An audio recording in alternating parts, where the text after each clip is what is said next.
ನಮಸ್ಕಾರ ದೇವರು. ಡೇ 52 ವಿಲಾಗ್ಗೆ ಎಲ್ಲರಿಗೂ ನಮಸ್ಕಾರ. ವರ್ಕೌಟ್ ಸ್ಟಾರ್ಟ್ ಮಾಡೋಣ ಬನ್ನಿ.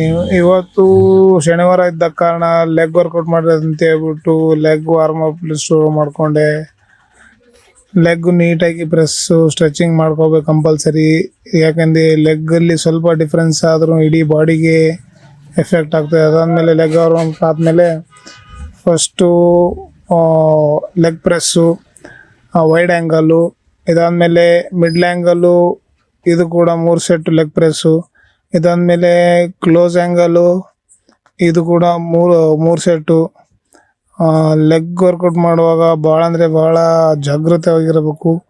ಯಾಕಂದರೆ ಈ ಲೆಗ್ಗಲ್ಲಿ ಏನೇ ಸ್ವಲ್ಪ ಪ್ರಾಬ್ಲಮ್ ಆದರೂ ಇಡೀ ಬಾಡಿಗೆ ಎಫೆಕ್ಟ್ ಅದು. ಅದಾದಮೇಲೆ ಬಾರ್ಬಲ್ಲಿಂದ ಲೆಗ್ ಪ್ರೆಸ್ಸು, ಸ್ಕ್ವಾಟ್ಸು, ಇದಾದಮೇಲೆ ಸೀಟೆಡು ಲೆಗ್ ರೈಸು, ಇದು ಕೂಡ 3 ಸೆಟ್ಟು. ಅದಾದಮೇಲೆ ರಿವರ್ಸ್ ಸ್ಲೀಪು ಇದು ಲೆಗ್ ಪ್ರೆಸ್ಸು, ಇದು ಕೂಡ 3 ಸೆಟ್ಟು. ಈ ಲೆಗ್ ವರ್ಕೌಟ್ ಮಾಡೋದಾಗ ಅಂತ ಹೇಳ್ಬಿಟ್ರೆ ಸಂಡೇ ಯಾವ ಕಡೆಯೂ ಓಡಾಡೋದಾಗಲ್ಲ, ಆ ಥರ ಫೀಲಿಂಗ್ ಇರುತ್ತೆ. ಇದಾದಮೇಲೆ ಕ್ಲಾಸ್ ವರ್ಕೌಟು, ಇದು ಕೂಡ 3 ಸೆಟ್ಟು. ಇದಾದಮೇಲೆ ರೆಸ್ಟ್ ಮಾಡಿಬಿಟ್ಟು ಡೇ 52 ಇಲ್ಲಿ ಏನು ಮಾಡ್ತೀನಿ ಲವ್ ಯು ಆಲ್ ಟೇಕ್